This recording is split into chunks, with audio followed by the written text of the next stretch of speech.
They shackled a Black SEAL sniper in court. The Admiral's arrival changed everything. The courthouse steps teemed with protesters and counter-protesters, their voices clashing in a chaotic chorus. Signs reading "Free Briggs" waved alongside placards calling her a traitor, as Lieutenant Commander Nia Briggs was escorted inside, wrists bound by the country she had nearly died to protect. Less than a day before, she had been scheduled to receive the Medal of Honor as the first Black female Navy SEAL sniper. Now, she faced charges that could destroy not only her career but her life. Inside the federal courtroom, tension hung thick. Marble floors echoed with each metallic clink of Nia's shackles as she entered. Though she now wore a prison-issue jumpsuit in place of her ceremonial dress blues, her posture remained unbowed, shoulders squared, chin lifted, eyes steady and unyielding. Reporters jostled to capture the moment while court sketch artists traced her impassive profile. In the third row, 4 men in civilian clothes, her former SEAL teammates, watched with pained disbelief. 24 hours ago she was a hero, Jackson Taylor whispered to Mike Simmons beside him. Something doesn't add up, Simmons replied grimly. Nia would never breach security. Not after everything we survived. At the front, Judge Elaine Thompson surveyed the packed courtroom, then called the session to order. We are here for the arraignment of Lieutenant Commander Nia Briggs on charges of breaching national security, disclosing classified information, and possible treason, she announced. Assistant U.S. Attorney Philip Mercer stepped forward, confident and composed. Your Honor, the government moves to deny bail. The defendant poses a flight risk and remains a grave threat to national security. Judge Thompson adjusted her glasses and fixed Nia with a severe stare. Lieutenant Commander Briggs, how do you plead? Nia's attorney, a nervous public defender seemingly assigned only hours earlier, touched her arm. But Nia said nothing, her eyes locked on a distant point beyond the judge. Lieutenant Commander, the judge repeated, her tone hardening. Still, silence. At the rear of the room, Camille Harris, a young but brilliant DOJ agent, watched intently. Her instincts told her this case stank. The rushed arraignment, the unusual level of restraints, the glaring absence of high-level Navy representatives, it didn't add up. She noted the moment a distinguished older man slipped quietly into the gallery, his bearing unmistakably military. Senator James Williams, chairman of the Armed Services Committee, took a back row seat, observing with a neutral expression. Your Honor, my client reserves her plea, the attorney tried again. I need to hear directly from the defendant, the judge interrupted sharply. Nia's focus seemed to flicker, the only crack in her icy calm. In a flash of memory, she was back in a desert valley, rifle pressed to her cheek, choices impossible and urgent screaming through her mind. Then she blinked, and the courtroom returned. Before Judge Thompson could push further, the heavy courtroom doors slammed open. Admiral James Vaughn, commander of Naval Special Warfare, stepped inside, medals gleaming on his uniform. The air seemed to freeze as he crossed the aisle with methodical calm, trailed by a phalanx of stern-faced intelligence officers. This proceeding is paused, Vaughn declared, without raising his voice. I require a private conference with the court.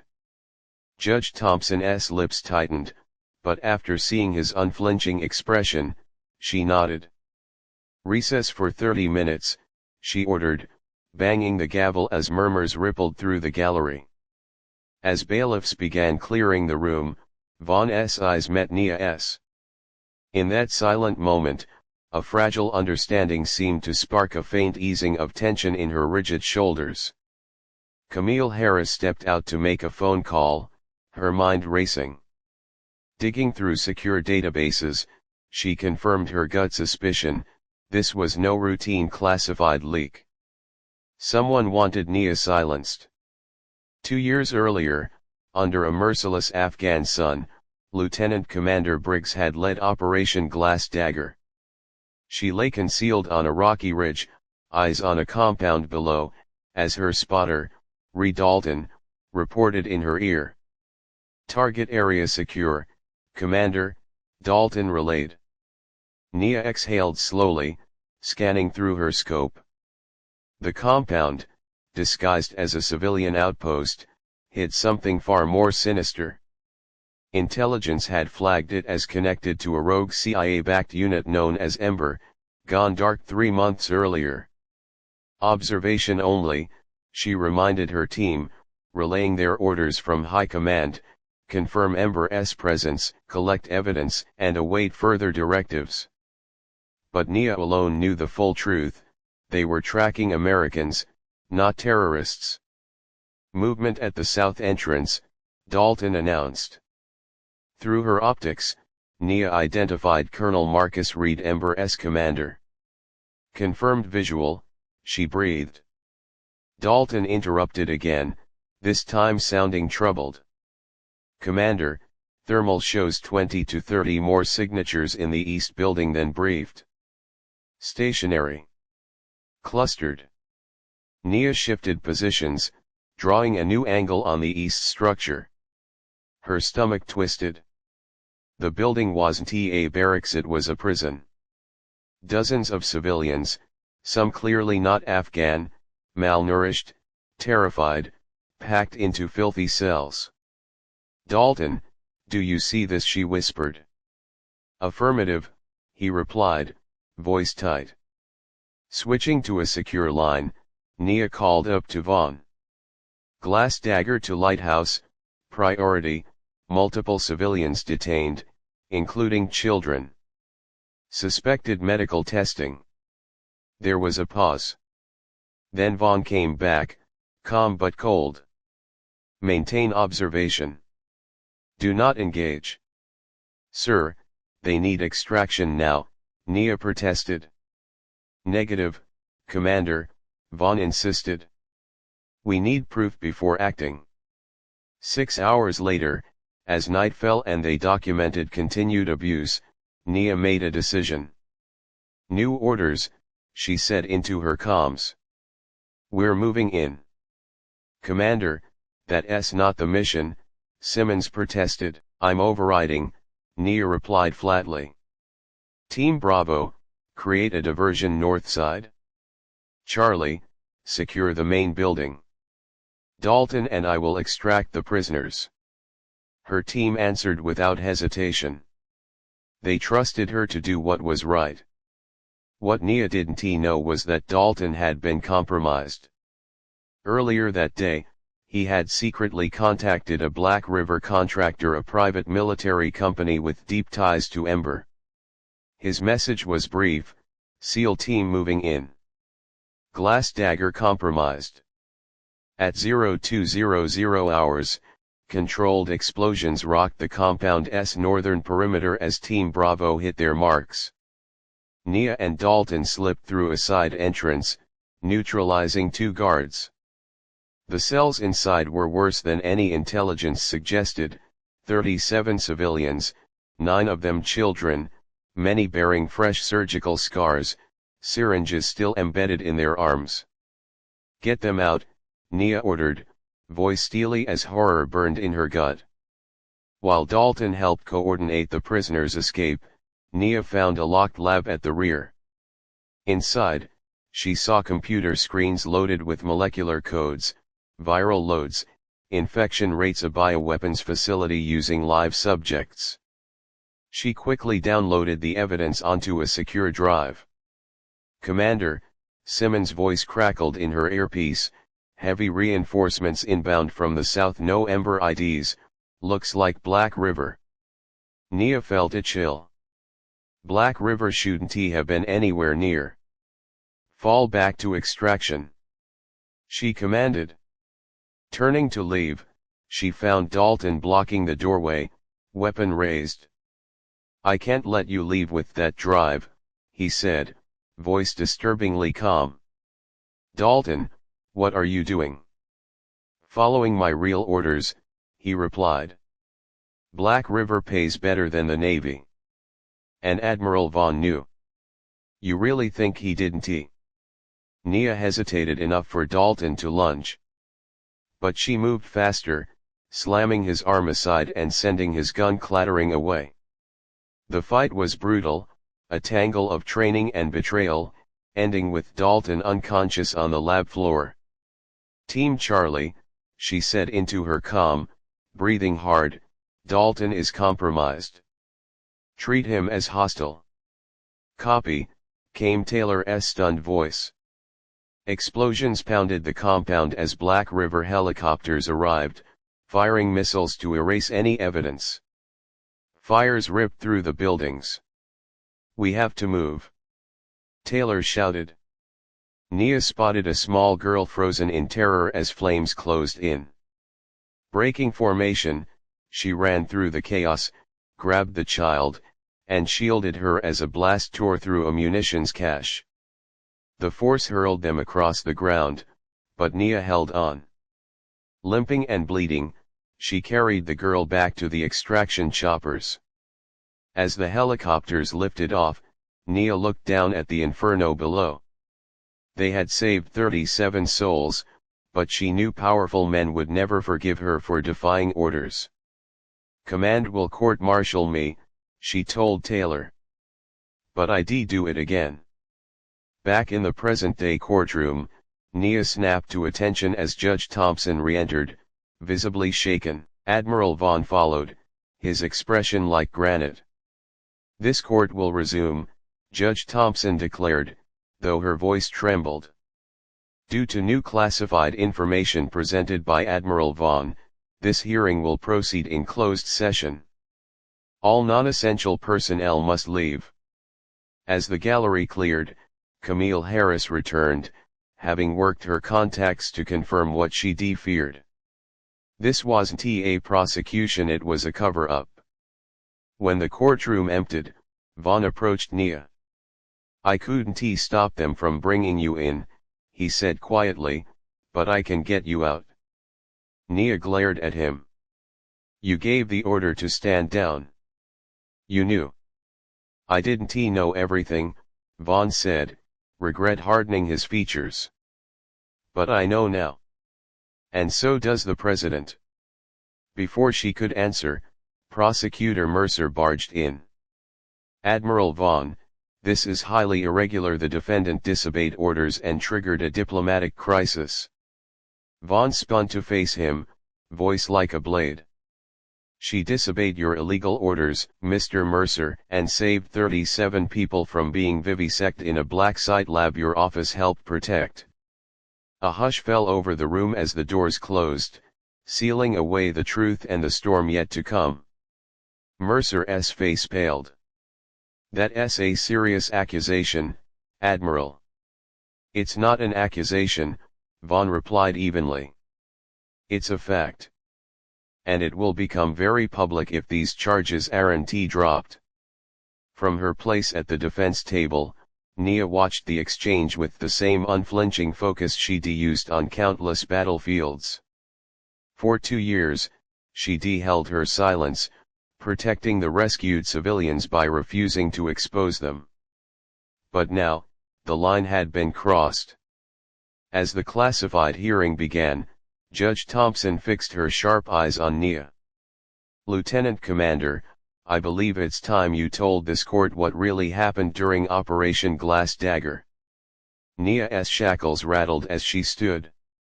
For the first time since her arrest, she spoke clearly, voice steady. Your Honor, you have no idea what we uncovered. Hours later, the classified proceedings ended, but the shock of what had been revealed still echoed through the courthouse's marble halls. DOJ agent Camille Harris waited near a pillar, scanning for Vaughn. When he emerged, alone and grim, she stepped forward. Admiral, she called, a moment. Vaughn studied her with a commander's wariness. Agent Harris. I figured DOJ would get involved. This isn't official, Camille assured him, raising empty hands. No recorder. Off the record. After a pause, Vaughn motioned her into a secluded alcove. "You've been digging," he stated. She nodded. "The case doesn't add up. Lieutenant Commander Briggs is being prosecuted for what looks like a legitimate rescue mission." Vaughn's mask barely slipped, but his eyes held decades of guilt. "They're trying to bury her because she saw something she shouldn't have," he said. "And so did I." Camille's breath caught. Project Echo. That's part of it, Vaughn confirmed. They were testing bioweapons on civilians, people who couldn't fight back or be missed. Camille's stomach twisted. And when Nia intervened, she became a liability. Vaughn nodded heavily. "We all did. So why stand down?" she demanded. Vaughn clenched his jaw. "At the time, I believed interference would compromise years of intel. By the time I realized the truth, she'd already moved in. My counter-mand came too late. And now?" "Now," he sighed. "I'm trying to do what's right. I owe her that much." That night, Camille spread a mountain of redacted files across her kitchen table, patterns emerging between Operation Glass Dagger, Project Echo, Black River Consulting, and Senator Williams. Her phone buzzed with an unknown number. "Check your mail," the text read. Cautiously, Camille retrieved a plain envelope from under her door. Inside was a USB drive and a note: "Security footage.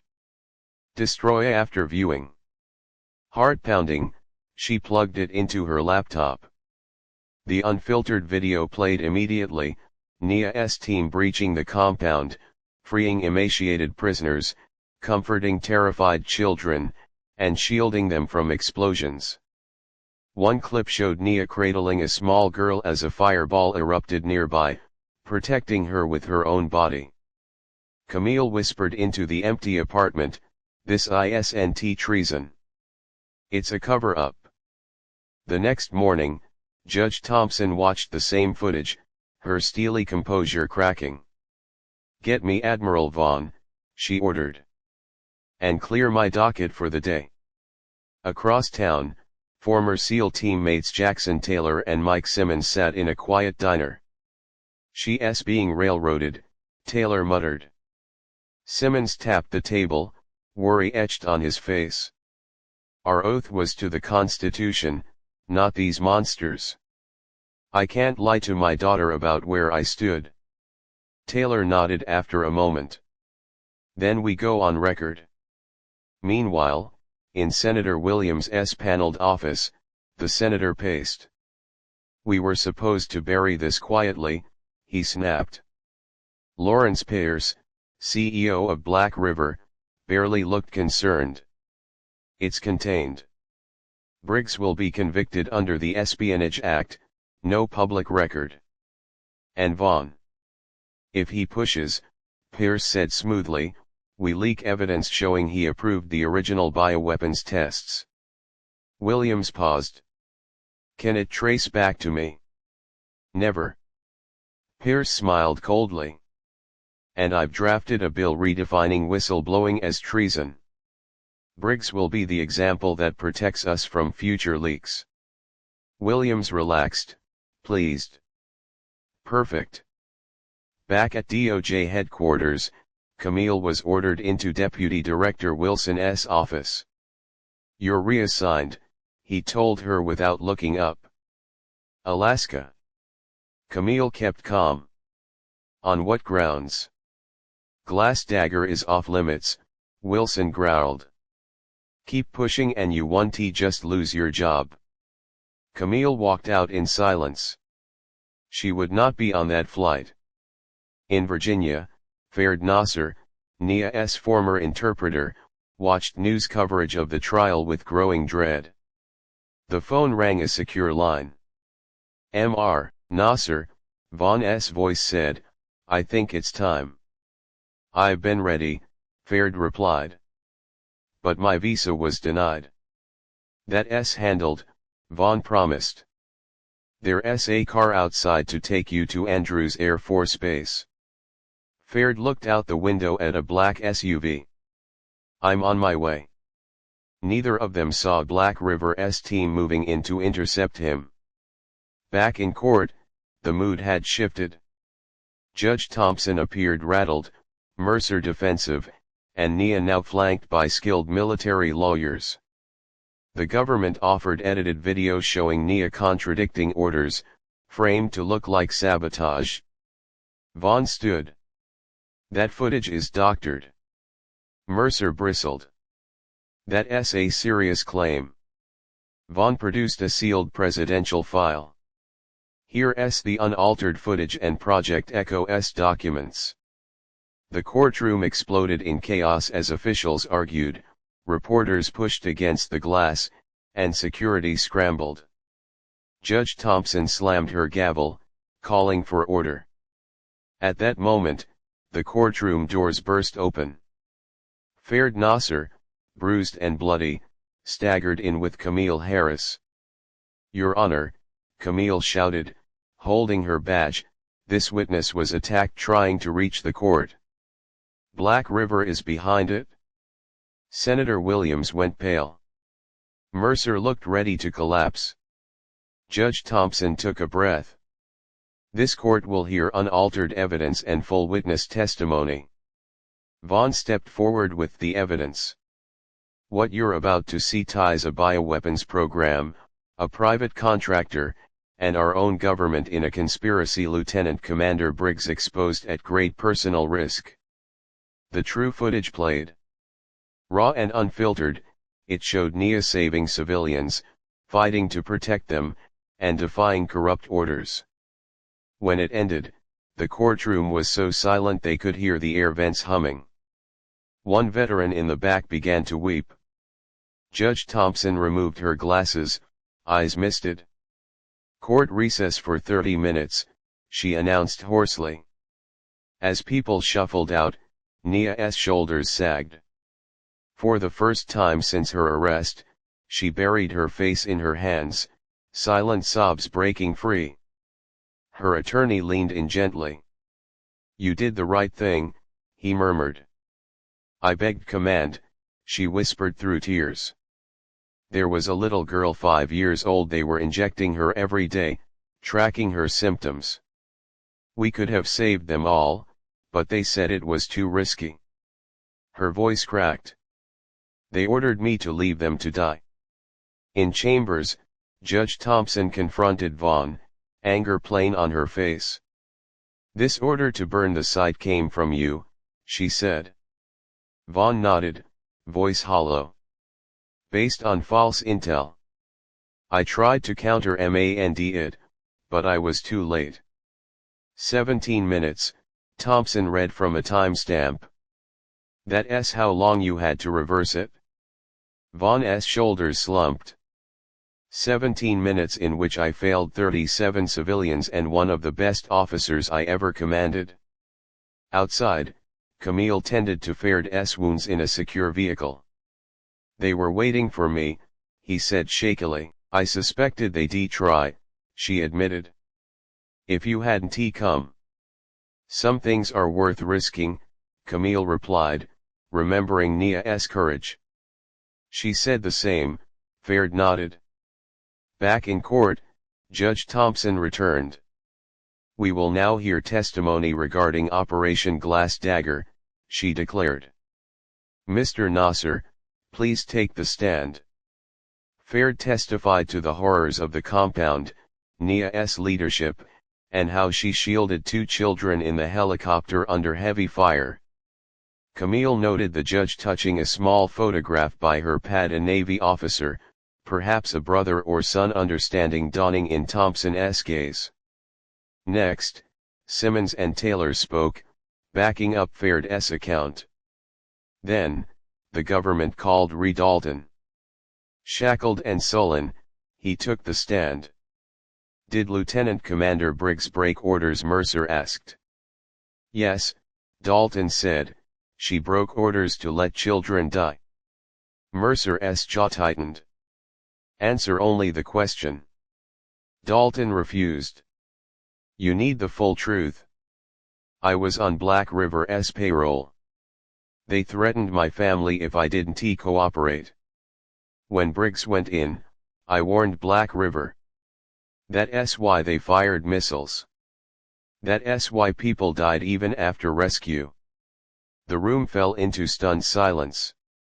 Finally, Nia spoke directly. Why, Dalton? His shoulders slumped. They had my sister's family in Pakistan. I tried to protect them. He swallowed hard. But nothing excuses what I did. The courtroom was silent but for the faint hum of cameras, capturing the moment the web of lies began to unravel. If your family was threatened, you should have come to me, Nia said, her voice firm but not unkind. We would have protected them. Dalton's shoulders sagged. I know that now. I've had 2 years in a cell to think about it. Testimony kept unfolding. Nia had never leaked classified information. She had reported the bioweapons program through proper channels, but those reports were buried by officials invested in Black River's operations. When those channels failed, she protected the rescued civilians by quietly relocating them across Europe and Canada. Her silence wasn't guilt, it was a shield. Outside, crowds swelled as word spread. Protesters, veterans, and activists shouted "Free Briggs." Senator Williams tried to slip away through a side door, only to meet Camille Harris. Senator Williams, Camille began, badge displayed, I need to ask about your Black River investments. He sneered. I have no comment. This isn't an accusation, she said. It's an investigation. She showed him a folder of financial records connecting his offshore accounts to Black River on the same day he de-blocked contractor oversight. Williams' mask cracked. You have no idea what you're playing with. One call. You'll have her silenced, like Briggs, like those witnesses Vaughn cut in, his presence commanding. That game is over. Back inside, Judge Thompson struggled with her emotions, repeatedly touching the photograph of her brother in uniform. During a recess, Nia approached her.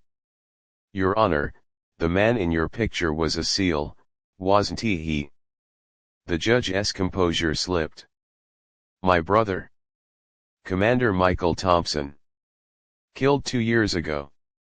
Nia nodded. He was the medevac pilot. They shot him down first.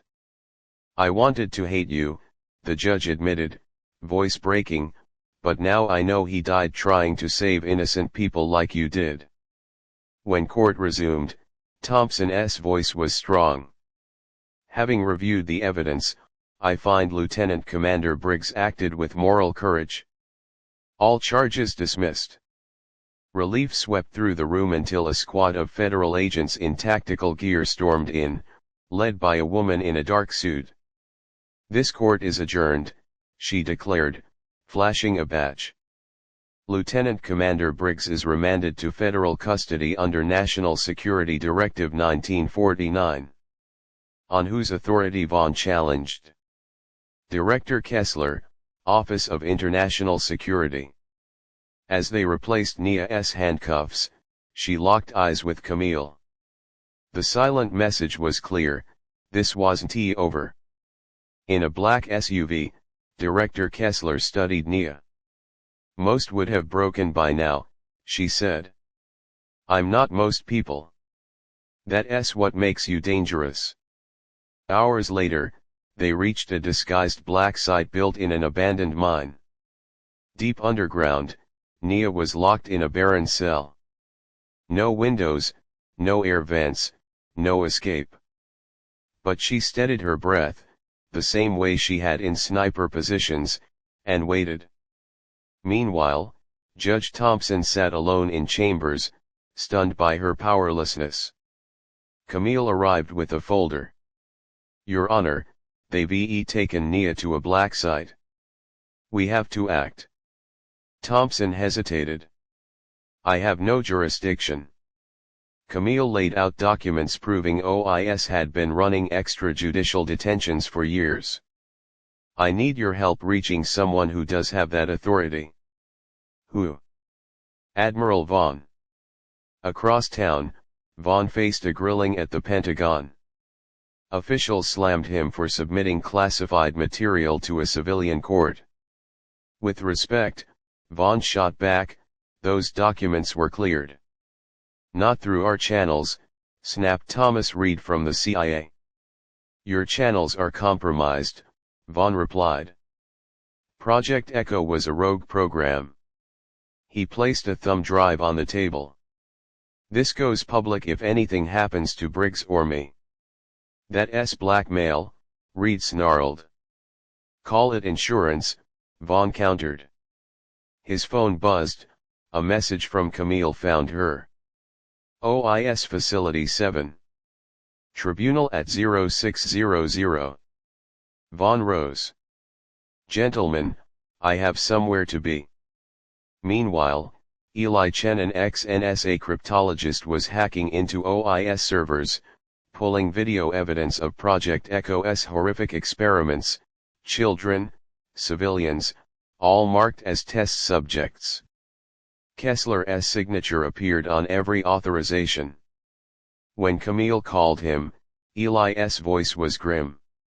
They've been running these tests for years. Send everything to the secure server, Camille ordered.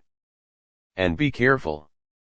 Dawn broke. Nia was dragged into a windowless tribunal room with no defense counsel, no press, just a panel of 3. Kessler herself served as prosecutor, reading a litany of charges from treason to espionage.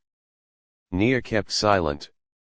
They had decided her fate long before she arrived. Her mind drifted to that little girl she'd saved, remembering her smile. That alone had made everything worth it. A young officer interrupted, handing the panel a sealed envelope. We will recess for 15 minutes, the lead judge said after reading. Minutes later, Vaughn entered with Secret Service agents. Nia, he said, you're being released into my custody by presidential order. Director Kessler stormed in. This is an outrage. One of the Secret Service agents stepped forward. By executive order, OIS is under review.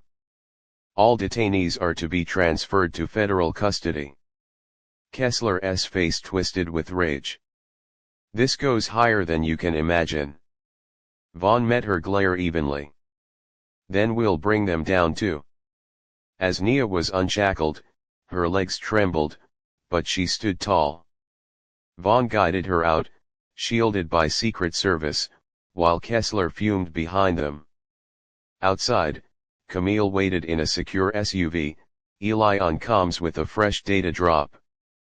Briggs is out, Camille told him. Good, Eli replied. Because I just cracked the rest of OIS's archives. Project Echo was only one of 8 black programs. And every last one links to Black River. Vaughn exhaled. Send it all to the Inspector General, the press, and the Hill. Nia climbed into the SUV, battle-weary but resolute. As the convoy rolled away from the black site, she watched the sunrise break over the horizon. Thank you, she told Vaughn. He shook his head. I should have done this 2 years ago. Camille spoke up from the front seat. It's not over yet. They'll come for us. Nia nodded, eyes fierce. Let them try. The SUV sped into the dawn carrying the truth, and the people willing to fight for it, into a war still very much unfinished. You know, I know exactly how high it goes, Vaughn replied calmly. And so does the president, now that he has seen the files Agent Harris recovered. As agents moved to remove Nia's restraints, she looked at Vaughn with new understanding. You sent me to find Echo, Didn't you even before Glass Dagger I was your mole? Vaughn nodded slightly. I had suspicions, needed confirmation, but I never imagined what you'd find, or how far they'd go to bury it. I'm sorry, Nia. I put you in an impossible position. You're not the only one who owes me an apology, she said, rubbing her wrists. But you're the only one who tried to make it right. Meanwhile, Eli Chen fought through OIS security protocols. Access denied, his screen flashed, again and again. Then a message appeared, try this key. He hesitated, typed it in, and suddenly thousands of folders populated his screen, evidence reaching back a decade. Holy shit, he whispered, calling Camille. Tell me you found something, she answered. I found everything, Eli breathed. Video. Documents. Proof of experiments. Someone just handed me master access. Who? I don't know, he said. But they have the highest level clearance. Send me what you have, Camille ordered. At the Pentagon, Vaughn and Nia reviewed the evidence. Despite her release, Nia was still under a cloud of suspicion. Vaughn explained, 2 years ago, I started noticing strange operations, black budget funding, missing personnel. I needed someone I could trust. You chose me, Nia said quietly. Yes. Your team had moral clarity. Officially, Glass Dagger was surveillance, but I wanted you to look for evidence of unauthorized ops. You didn't know about the bioweapons, she realized. No, Vaughn said. I thought maybe illegal arms, not human experimentation. Before Nia could respond, Camille arrived, laptop in hand. You need to see this, she said, looking into a secure screen. This is what Eli found. The files showed a network of similar programs worldwide. Camille pointed to one directive, Ghost Protocol, signed by you, Admiral. Vaughn's eyes widened. I never signed that. It's forged, Camille explained. The metadata says it was created 2 weeks ago but backdated to look 3 years old. They're setting you up. Vaughn's secure phone buzzed. Yes, Mr. President, he said after answering, his face hardening. I understand.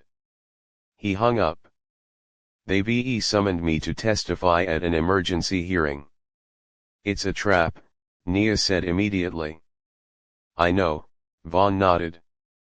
But if I refuse, it confirms their narrative. Then let me come, Nia insisted. No, he began, but she cut in, they separate us because it's easier to take us down that way. We stay together. Vaughn sighed, then nodded. Very well. While they prepared, Camille dug deeper into Eli's files. Something didn't add up. Why would they store forgeries on servers that could be hacked, she murmured, then froze. Unless it's a diversion. She grabbed her phone to call Eli, no answer. Her gut twisted. Racing for the door, she called in a favor. Across town, Director Kessler watched drone footage of Nia and Vaughn's planning. They're going to the UN, she told her kill team. Intercept them. And bring Briggs alive if possible. She cannot testify. The next morning, Camille's phone rang, her face draining. They've arrested my brother, she told Nia, voice shaking. They're using him as leverage, Vaughn said. Camille's jaw hardened. They picked the wrong family. Let us go on the offensive. 3 hours later, Camille sat across from Catherine Bennett, anchor of the nation's top news program.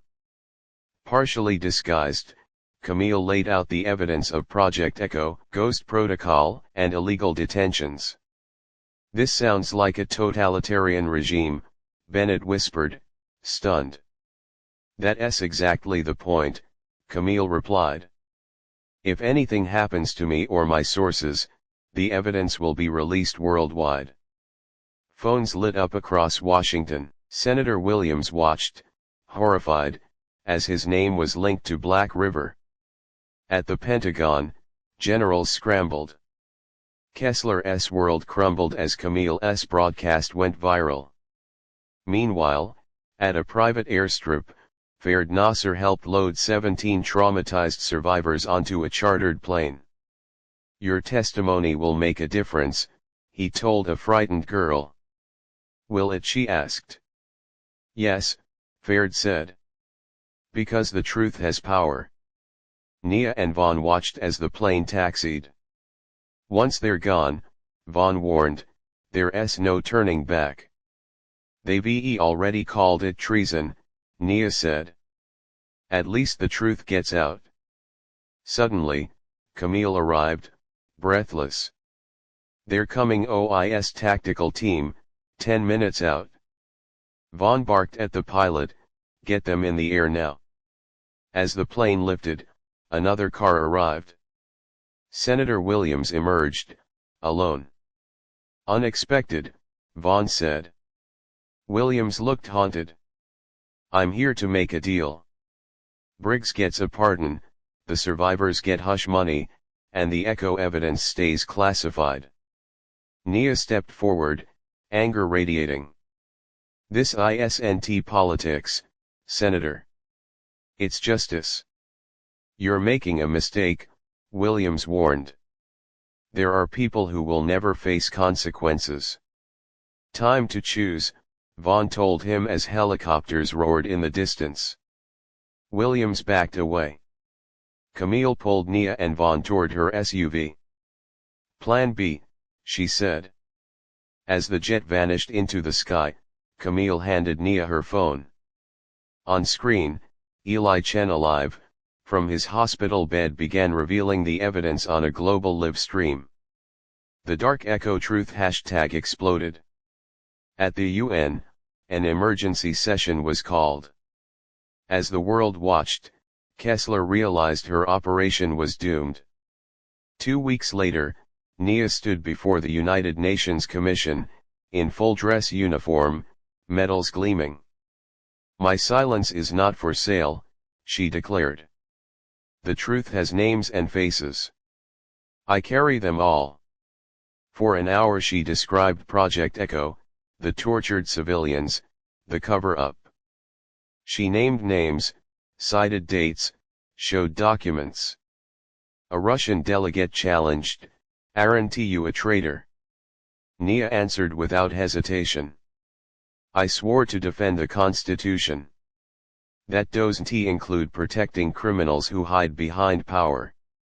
Over several days, survivors, medical experts, and Admiral Vaughn testified. Vaughn spoke of betrayal and failure. We became what we claimed to fight, he confessed.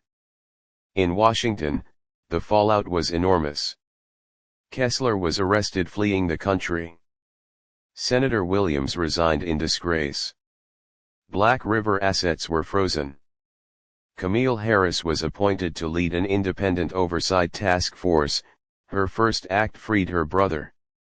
Vaughn, exhausted, retired, starting a mentorship program for underprivileged youth. Dalton, the SEAL who betrayed Nia's team, was sentenced to 20 years. Before leaving, he told Nia, every day I live with what I did. She replied quietly, we all live with our choices. Amid fading headlines, Nia refused book deals and political jobs. Instead, she returned to training new special operations recruits, focused on ethics. One day, she received a letter from Canada, a drawing from Farah, the little girl she saved. You are my hero. I want to be brave too. Nia wept, tears 2 years in the making. Weeks later, at Arlington National Cemetery, she placed a stone on the graves of her fallen teammates. They offered me another medal, she told the stones. I told them to give it to you. Camille approached, smiling. They're calling it the Briggs Protocol, you know. International safeguards for human experimentation. I don't need my name on it, Nia sighed. Too late. They walked together among the headstones. Camille added, the president wants you to introduce him at the Global Military Ethics Conference. Why me? Because people listen to you. Nia considered, then nodded.